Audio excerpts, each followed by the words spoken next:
In this 1-hour English lesson, you're going to correct common grammar mistakes and learn advanced vocabulary so you can sound fluent in your daily life. And to make this lesson more interactive and fun, you'll complete quizzes along the way. Let's get started.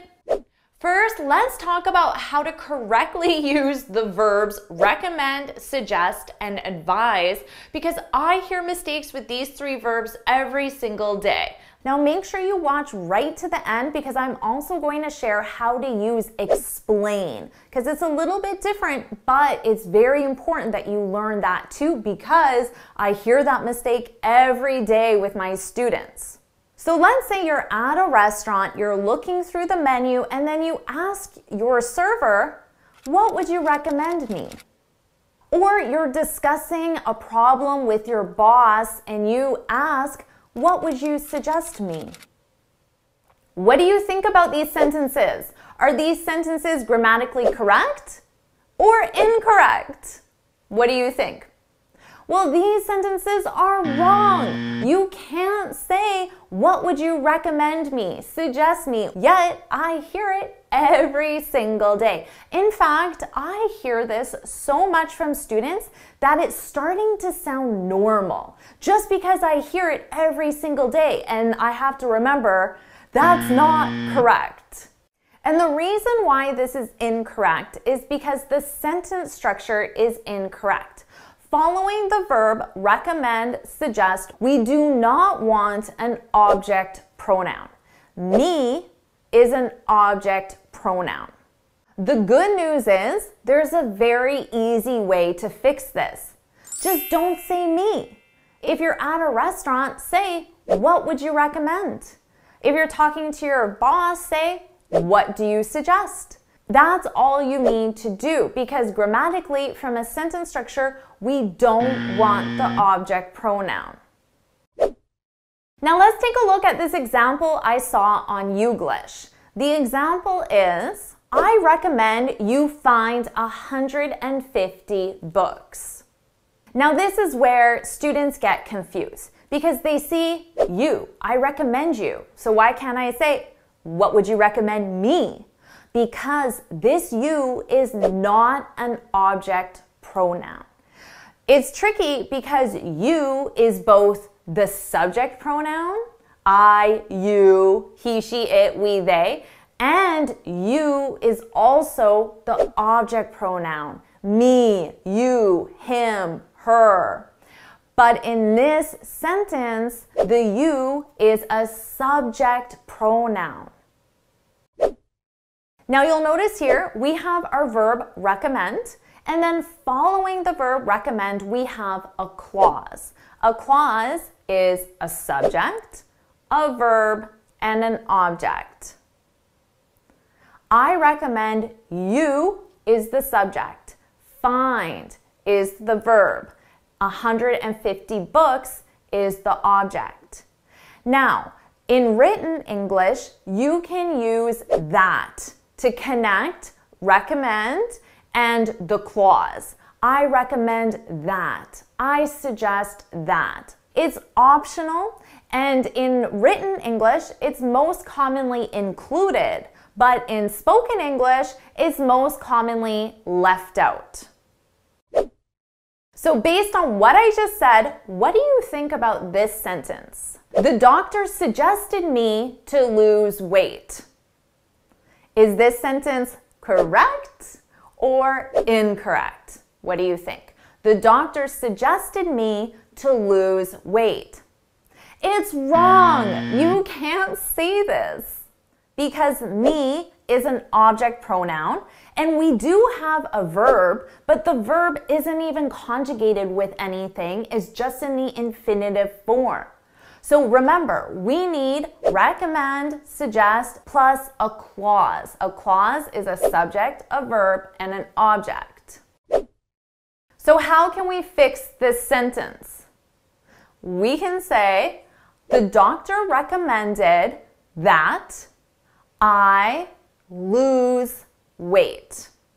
I is our subject. Lose is our verb. Notice the verb is conjugated with the subject. And our object is wait. Remember, that is optional. Most likely, I'll keep it in with written English and I'll leave it out with spoken English. The doctor recommended I lose weight. Another quiz for you. What do you think about this sentence? Would you recommend me for the promotion? Would you recommend me for the promotion? What do you think? Is this good or bad? This is good. Don't be confused. I'm going to make this very clear for you. Would you recommend me for the promotion? In this sentence, I am not receiving the recommendation. I am the recommendation because you can recommend something. For example, I recommend the duck. If you're at a restaurant and you're looking for different items, there's chicken, fish, and duck. I recommend the duck. That's a something. So in this case, I am the recommendation. I'm the recommendation for the promotion. Think of it like this. Your boss asks you, who should we recommend for the promotion? Who should we recommend? We should recommend Jennifer. Of course, why wouldn't you? We should recommend Jennifer. I am the recommendation. So in my question, remember, I asked my colleague, would you recommend me for the promotion? This is not the same as saying, what would you recommend me? Because that is incorrect. In that case, I'm receiving the recommendation. I am not the recommendation. I'm receiving it. And then you don't want an object pronoun and you simply say, what would you recommend? I recommend the duck. Who would you recommend? I recommend Jennifer. There's another sentence structure you need to know, and that's recommend, suggest, plus gerund. Gerund is your verb in ing. For example, I recommend drinking 8 glasses of water a day. I recommend ordering the duck. Now let's talk about advise. You can say he advised signing the contract. So what do you notice here? What's the sentence structure? What do we have right here? Well, of course, we have advise plus gerund. So this is the same thing we can do with recommend or suggest. And you can also say, he advised that I sign the contract. So what do you notice about this sentence structure? Well, it's advise plus that, which is optional. And then we have our clause, subject, verb, and then our object. So this is also the exact same sentence structure you can use with recommend or suggest. Now, what about this sentence? He advised me to sign the contract. Advised me. He advised me. What do you think? Is this correct or incorrect? Well, this is correct. So with this specific verb, advise, you can have a pronoun. You can advise someone. But notice what comes next. We have our infinitive, to plus base verb. He advised me. He advised him, he advised her, he advised you to sign, to go, to eat, to drink, any infinitive, and then our object, the contract. So advise is more flexible. You can use it with the gerund, the clause, and you can even say advise me. So now let's talk about explain, because I hear this every single day. Teacher, can you explain me how to use the present perfect? What do you think about that? Can you explain me? Is that correct or incorrect? Well, you should know this by now. It's wrong. You don't explain someone. You explain to someone. This is why I saved explain for the end, but I really wanted you to learn it because it's the same thing. We don't want an object pronoun. Explain me? No. Explain to me. That's all you need to do. You need to add that preposition to because you explain to someone. Now, most commonly, we use the structure explain something to someone. Can you explain the present perfect to me? Now, if it's obvious that you're the one receiving the explanation, you don't even have to say it. You don't need to say to me, to him, to us, to them. If it's obvious, you can just say, can you explain the present perfect? That's fine. But you don't want to say, can you explain me? So please take the time to study and learn what I taught you in this video because you will not sound fluent. You will not sound natural. You will not pass your IELTS or your language exam if you say, recommend me, explain me. That's a beginner mistake, but I hear all my students, advanced students from every background, use that sentence structure. So take the time, watch this video multiple times to really understand the sentence structure, and then leave some examples in the comments below because you really need to practice it the correct way and get lots of repetitions with the correct form. Now, I'm going to recommend 2 other videos. I'm going to recommend that you watch 2 other videos. I'm going to recommend watching 2 other videos. Notice I just used our 3 sentence structures. I'm also going to recommend that you watch 2 other videos because they're related and they'll really help you understand these verbs better. The first one is on how to use recommendation, suggestion, and advice. Those are the noun forms of the verb. The second video is on the difference between advice and advise, the noun and the verb, because I hear mistakes with both of these all the time. So I'll leave the links to those videos in the description below. Now let's talk about how to use anyway, anyways, anyhow, and anywho. And there'll be a quiz at the end. First, let's talk about anyway and anyways. What's the difference between these two? Well, it's very simple. One of these words is grammatically correct and the other is slang. Do you know which one is slang?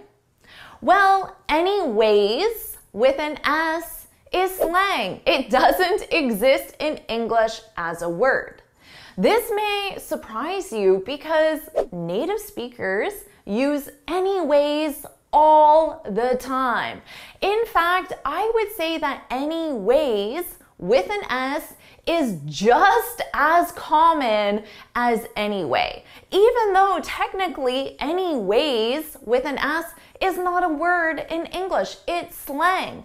Regardless, you will hear anyways in formal situations like TED Talks or formal presentations, even from politicians and doctors. You will hear anyways being used all the time.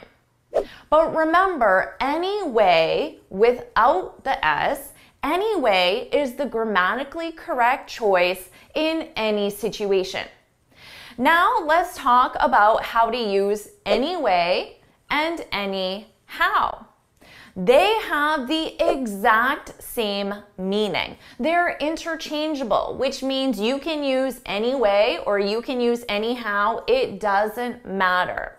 They're both adverbs and they have 3 common meanings. So let's review each meaning and we'll look at example sentences. The first meaning, we use anyway and anyhow to mean in any case without regard to other considerations. For example, let's say you're planning a family dinner at a new restaurant you want to try, but you're not sure if this restaurant takes reservations. You might say to your family member, I'm not sure if the restaurant takes reservations. Anyway, I'll call tonight. So this means without regard to other considerations in any case. So it doesn't matter if the restaurant takes reservations or doesn't take reservations, you're going to call. Remember, you can use anyhow, and they have the exact same meaning. So I could say, I'm not sure if the restaurant takes reservations. I'll call tonight anyhow. Notice I changed the placement of the adverb. The placement can come at the beginning of the sentence or at the end of the sentence. There's no difference between these two. Anyway and anyhow are also used when you provide a more important reason or consideration. Let's say you find out about a work conference, but you decide you're not going to go. You could say, the conference is out of town. That's one reason you're not going to go. It's out of town, which means it's not in your city or your location. It's in a different city or a different location. So that's one reason. But you want to provide a more important reason why you're not going to the conference. You could say, the conference is out of town and I have another meeting that day anyway. So the fact that you have another meeting is more important than the fact that the conference is out of town. And we use the adverb anyway to show that. With this meaning, the placement of the adverb is also flexible and it can come at the beginning of the sentence or the end of the sentence. So I could also say, the conference is out of town and anyhow, I have another meeting that day. Notice it came at the beginning of the sentence, but I put the adverb and to act as a transition word, and anyhow. So you will commonly see anyhow or anyway with a small adverb like and, but, so in front of it. That doesn't change the meaning in any way, and you can just get rid of it and the sentence would be the same. The conference is out of town. Anyhow, I have another meeting that day. The final way we use anyway and anyhow is as a transition word to transition from one conversation topic to another conversation topic. And this might be the most common way it's used, and this might be the way you're most comfortable using it. And you can use anyway or anyhow, it doesn't matter. And of course you can use anyways, but remember, that's slang. So let's say you're having a conversation with your friend and you're talking about one subject, work. You're talking about work. It's really busy at work right now and we need to hire another accountant. But now you don't want to talk about work anymore with your friend. You want to change the topic. You can say, anyway, how was Italy? So your friend just got back from this vacation and you want to now change the topic from work to your friend's vacation. Work's really busy now. We need to hire another accountant. Anyhow, how is Italy? Tell me about Italy.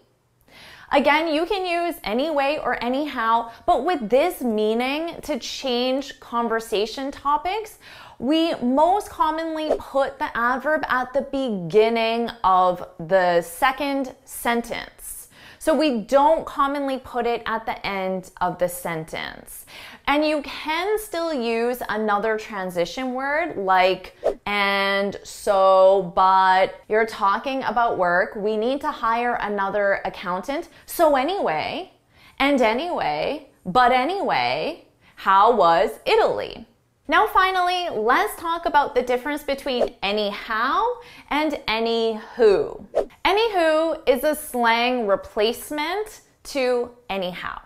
You can use it the exact same way you use anyhow. Remember though, it's slang. Now notice the spelling, because most commonly when we use this in a text message, for example, it's spelled anywho, H-O-O. That's because we're borrowing from the word how and we're just changing it slightly to who. So you may see it written as anywho, but it's more commonly written as anywho. In pronunciation, there's no difference at all. Anywho is a fun, light-hearted, casual way to say anyhow. But keep in mind that it isn't commonly used. Remember I said that anyways, even though it's slang, it's used 50% of the time. That's not the same with anywho. Anywho isn't very common, and in fact, some native speakers, depending on the region they're from, they might not even know what it is, and they may think you just made a mistake and you meant to say anyhow. So because it isn't very commonly used, and because it's slang, I don't recommend using it. Now you know how to use anyway, anyways, anyhow, and anywho. Are you ready for your quiz? Here are your questions. Hit pause, take as much time as you need, and when you're ready, hit play for the answers. Let's see how well you did on that quiz. Here are your answers. So hit pause, review these answers, compare them to your own, and when you're done, hit play. So, how did you do with that quiz? Share your score in the comments below, and remember, you can download the PDF that summarizes everything from this lesson so you can practice it and review it. So the link to download the PDF is right there. You can go there and download it anytime. Now you're going to learn 10 very common phrasal verbs that you can use in your daily speech, and there'll be a quiz at the end of this section. Our first phrasal verb, to ask around. When you ask around, it means you ask a number of different people for advice, information, or help. Now notice how I said a number of different people. If you just ask one person, you're not asking around. You have to ask many different people. So I would say 3, 4, 5 or more people, but not 1 or 2 people. So let's say your friend is in the same industry as you, and your friend wants to know if anyone in your company is hiring because they need a job. Now you could say, I don't know, but I'll ask around. I'll ask around. So what are you doing? You're committing to asking 3, 4 or more people if they're hiring, right? Imagine if you work in a large organization and there are 5, 10, 15, or 20 different departments, different sections within that organization. Well, then you could go to every one of those sections and ask, hey, are you hiring? Are you hiring? Are you hiring? Are you hiring? And then after you ask around, you could come back and let your friend know the result. Oh, actually, this person is hiring. Or sorry, I asked around, but nobody's hiring.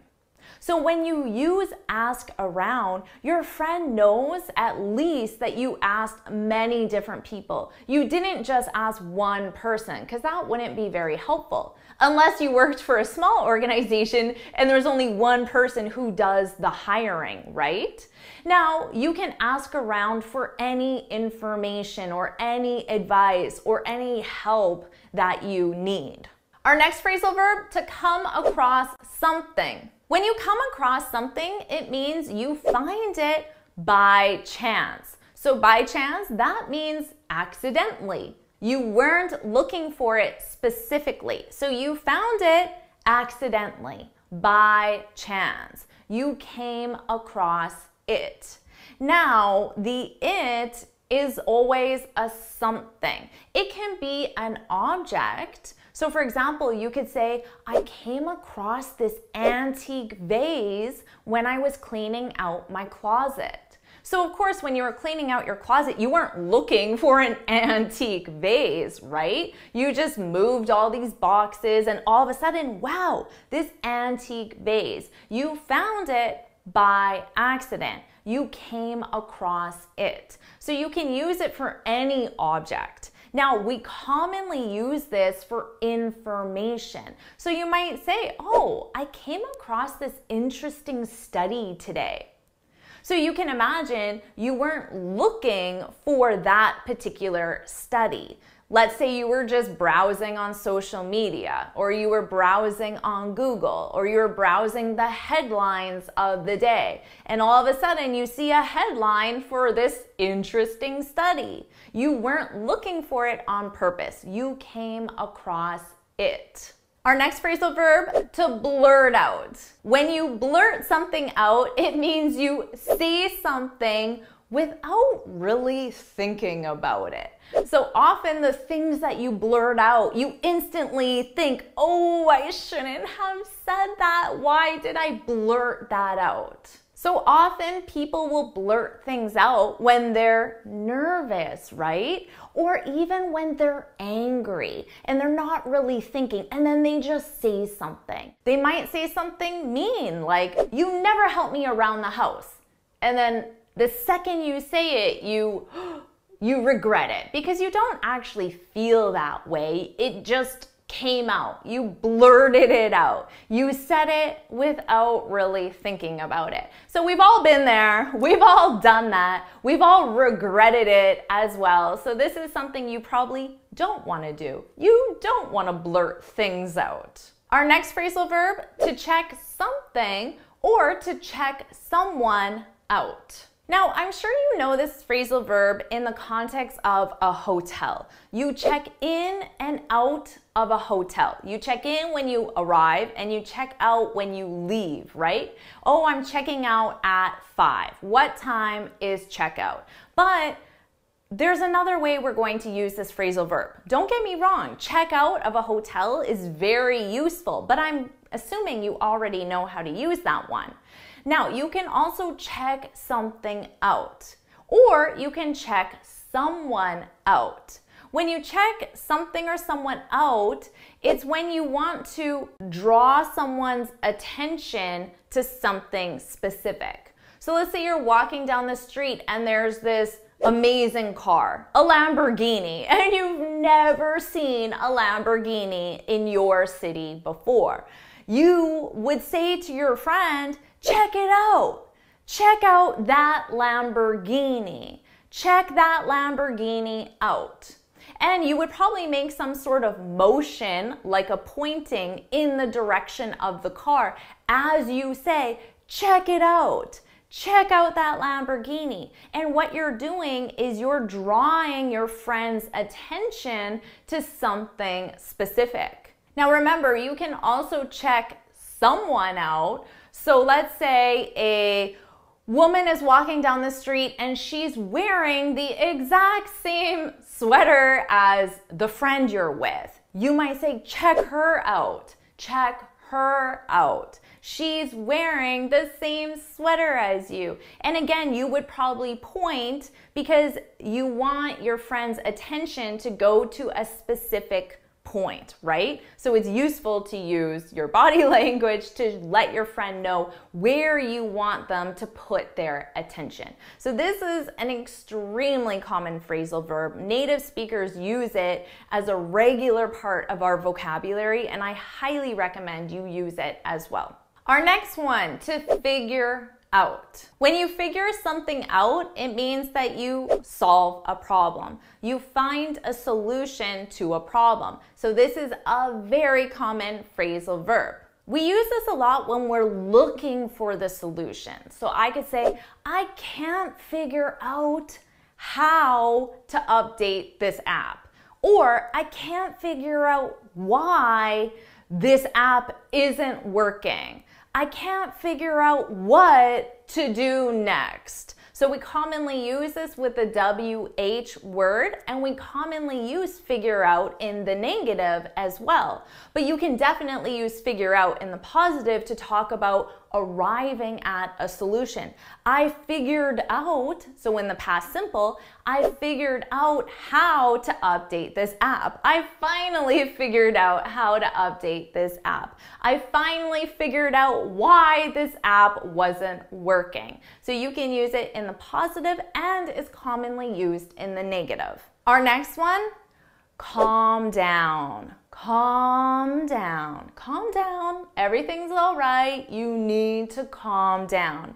This is a very common one, and we use it to tell someone to relax. So that's exactly what it means, relax. And relax is very common as well. So you can say to someone, relax, relax. Or you can say, calm down, calm down. So if a friend or a family member or anyone is really stressed out, then you can just say, calm down, calm down. Now thinking about our last one, to figure out, remember we use that when you're trying to solve a problem or find a solution. So you could commonly tell someone to calm down when they're stressed out because they can't figure something out, right? I just used 3 phrasal verbs: calm down, stressed out, and figure out. So there you go. You can definitely combine these all together, and native speakers commonly do. It's very common that a native speaker will say one sentence with 3 or more phrasal verbs in it.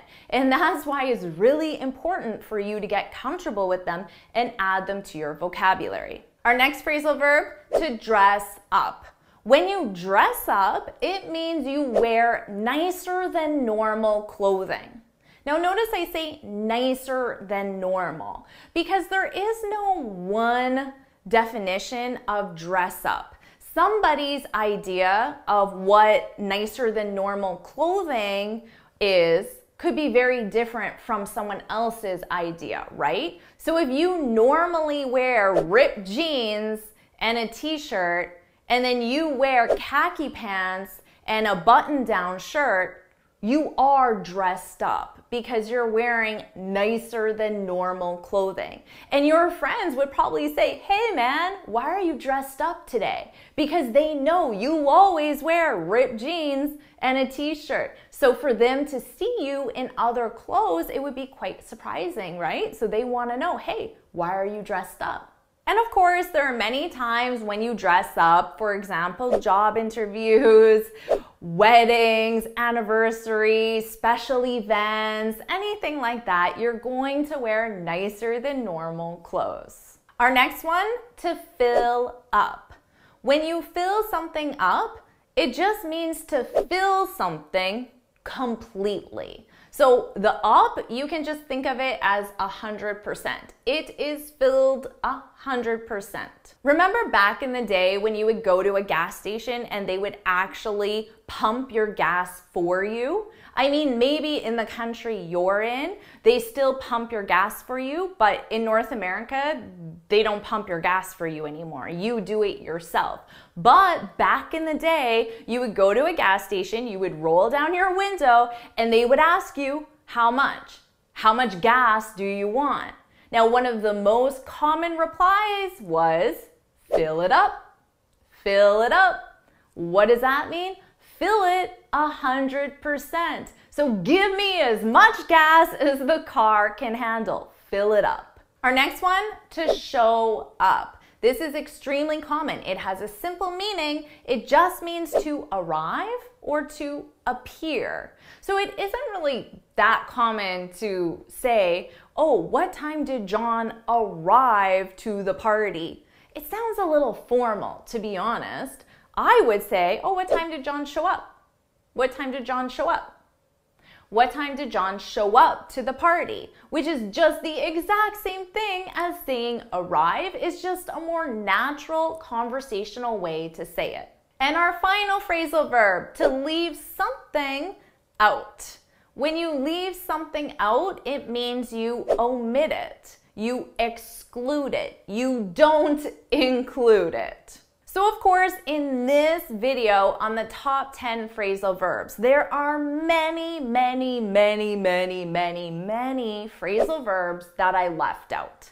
To be honest, it should be the top 1,000 phrasal verbs because that is probably how many are commonly used by native speakers on a day-to-day basis. But of course, I can't make a video on the top 1,000 phrasal verbs because that would be a 10-hour video, and that's just crazy. So I had to leave out many phrasal verbs. So there are times when you purposely leave out information, you purposely leave something out, but it's also possible that you left it out accidentally. So your boss could ask you, oh, why did you leave out the chart? Why did you leave out the chart? So you didn't include the chart in the report. Oh, why did you leave out the chart? Ooh, I didn't mean to. I forgot to include it. So you accidentally left it out. And then you might be in trouble because it should be in the report. So you can use this both when you purposely leave something out or it could be accidental as well. So now you have the top 10 phrasal verbs added to your vocabulary to help you sound fluent and natural and professional in English. So are you ready for your quiz? Here's how it's going to work. I'm going to show you the questions and you just need to fill in the blank. I'll only show you the questions for 10 seconds. Obviously, that's not enough time. So hit pause and complete the questions. And when you're ready, just hit play. So here we go with your quiz.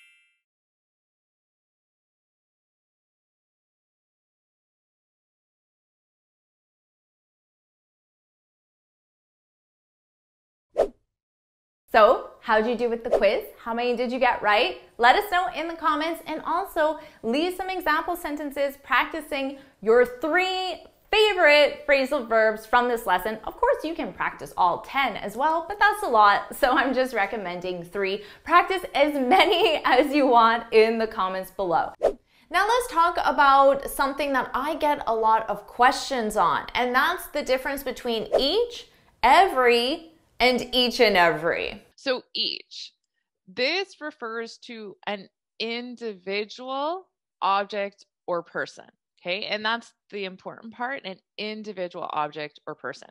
So when I say each student wrote the test, I'm looking at Gobi as a student, Alexander as a student, Ali as a student, and I'm viewing them as individuals. Each student wrote the test. Now, every, it refers to a group of objects or people.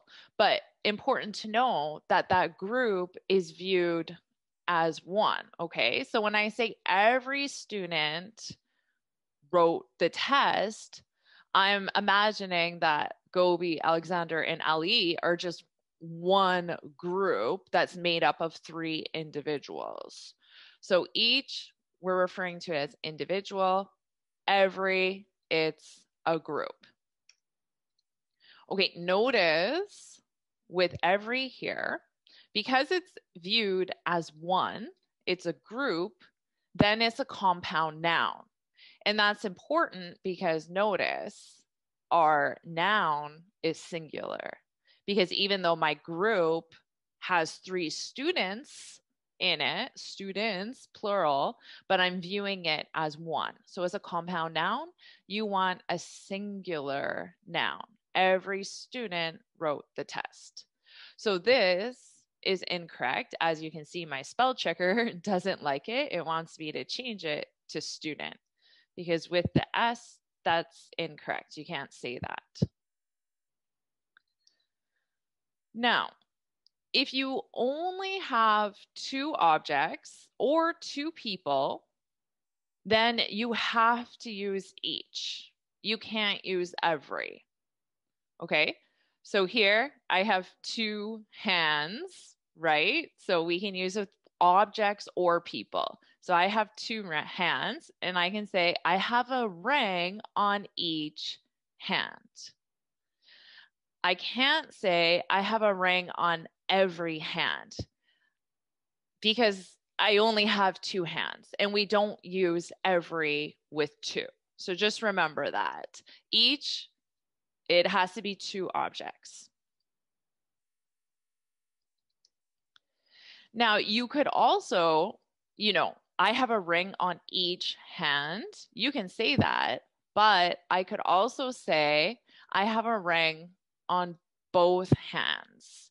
Now, notice here, when I use both, you are putting an S on the noun. So with both, you have a plural noun that follows. And with both, I'm just looking at this and this together, okay? But with each, remember, it's that individual. So my left hand and my right hand, but I'm still seeing my hands as individual. Here, I'm seeing my hands just together as 2. But remember, we can't use every with 2.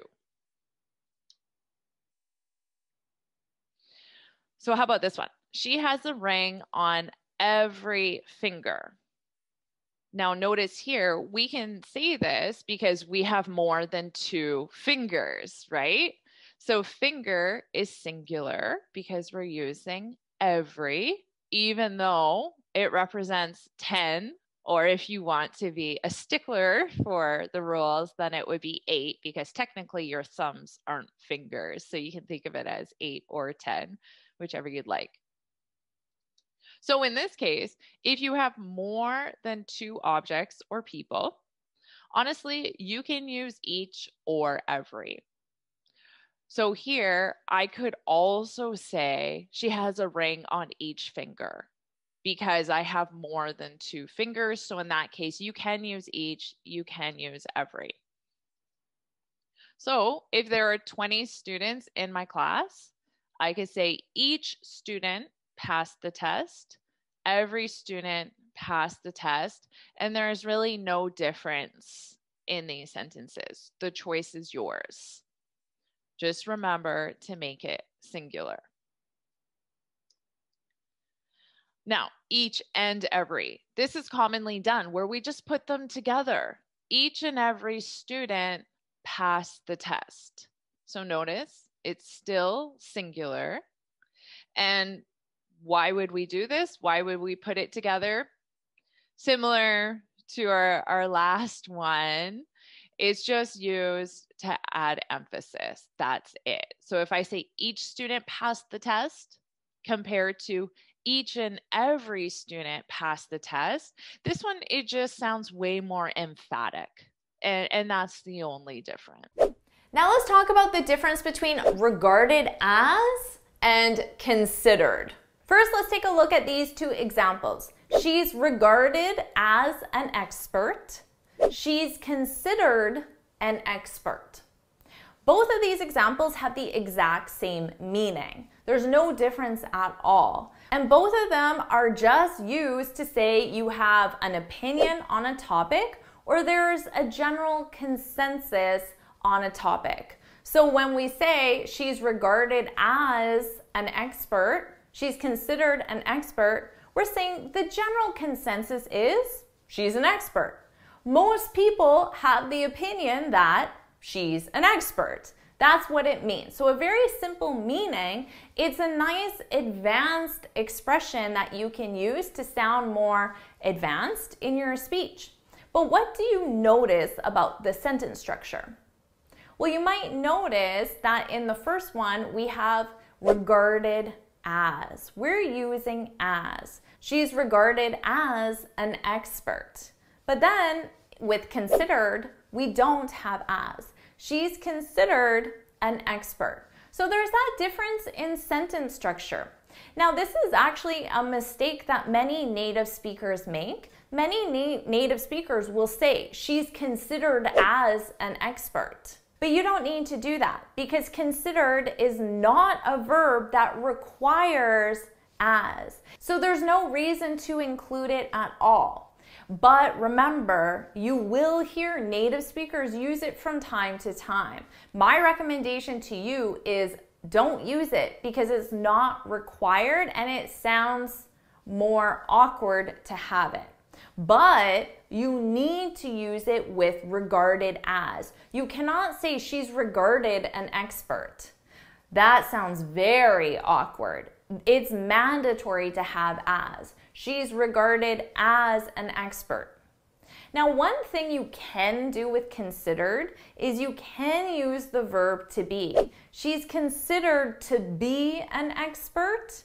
Now, this is grammatically correct, but it isn't necessary. You don't need to use the verb to be. You can just use considered and then the opinion. You state the opinion, an expert. She's considered an expert. So that would be my recommendation to you.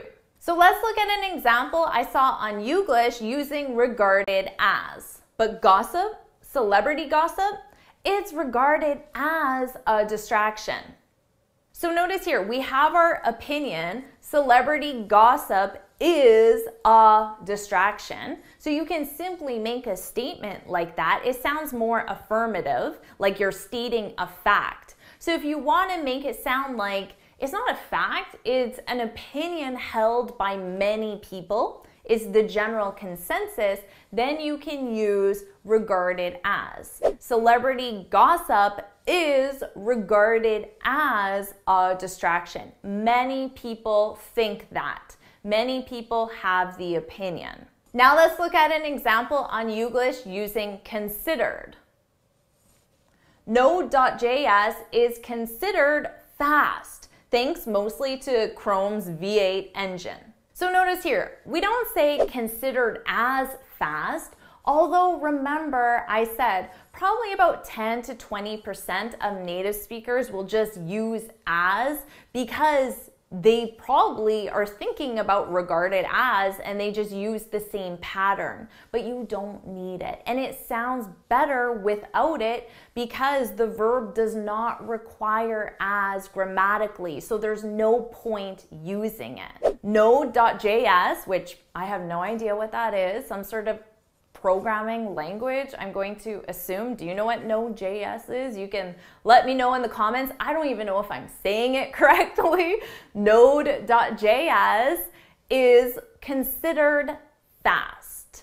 So remember, I can make a statement and just say Node.js is fast, but then it sounds like it's a fact. It's fast 100% of the time. But if I just want to make it sound like it's an opinion, it's what most people think, it's the general consensus, then I can use considered. Node.js is considered fast. Remember, you can add that optional to be. It's considered to be fast, but again, it isn't required. So it's cleaner, it's simpler, it's best to just say considered and then the something is considered fast. But remember, regarded as and considered have the exact same meaning. So you can definitely use them interchangeably, but you just have to make sure you have the sentence structure correct. So I could say celebrity gossip is considered a distraction, or I could say Node.js is regarded as fast. It doesn't matter which one you use, but just make sure you get the sentence structure when you use each one. So now it's your turn to practice. I want you to leave 2 examples, one with regarded as and one with considered, in the comments below. Finally, let's talk about how to use regardless and regarding. So of course, they both start with the word regard, but they don't have the same meaning and they're not used in the same way at all. So let's start with regardless. The structure is regardless of and then something. Now when we use this, we're saying that the something does not matter. We're not going to take it into account at all. We're going to ignore it. For example, you might see an advertisement that says, "Our club accepts everyone regardless of age, sex, race, gender, and then they list other qualities as well. So remember, those are the something, regardless of something. So one of them was age. What we're saying here is age does not matter in the decision of who we accept into the club. So you could be 18 or 80. It does not matter. We accept everyone into our club regardless of age. Another way we use this is when we want to say that there's a negative, then we use regardless, and then we state something positive. So let me explain what I mean by this. I could say, I don't have all the skills on this job posting. So let's say there's a job posting, I'm interested in applying for it, and I'm reading the job posting and I realize I don't have that, I don't have that, I don't have that. So that's a negative, right? I don't have all the skills on this job posting. Regardless, I'm going to apply anyway. So that's the positive. Negative, I don't have the skills. Regardless, and then my positive action, I'm going to apply anyway. Now notice here, I just used the word regardless. I didn't say regardless of something because in this case, the something has been already identified and it's obvious. So to say it again would be quite repetitive.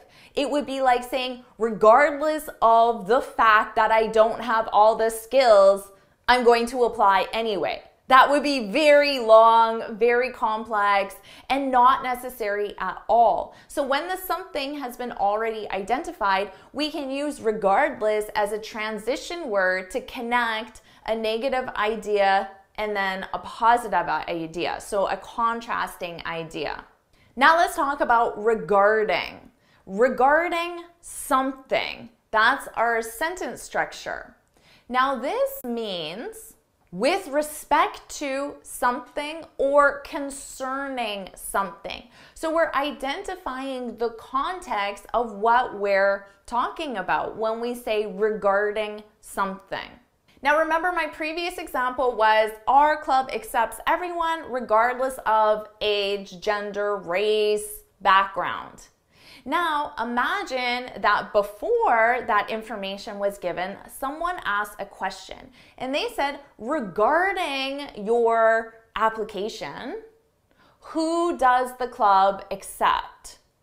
So now I'm identifying what the topic is. Regarding your application process, regarding your selection decision, regarding your requirements, regarding your rules and regulations. So I'm identifying it because you can imagine I could be in a meeting and we could be talking about many different things regarding the marketing plan, regarding the financial report, regarding the vacation request.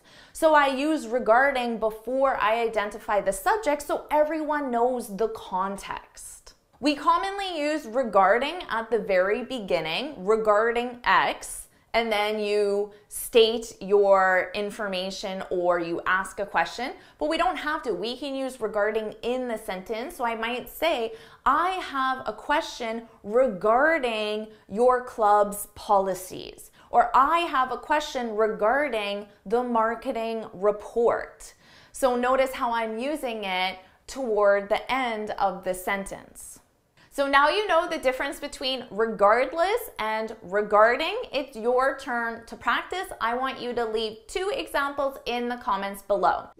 Now you can keep improving your vocabulary and grammar with this lesson here, and you can get your free speaking guide to learn how to speak English fluently and confidently in 6 easy steps, and you can get that from my website here. So get started with your next lesson now.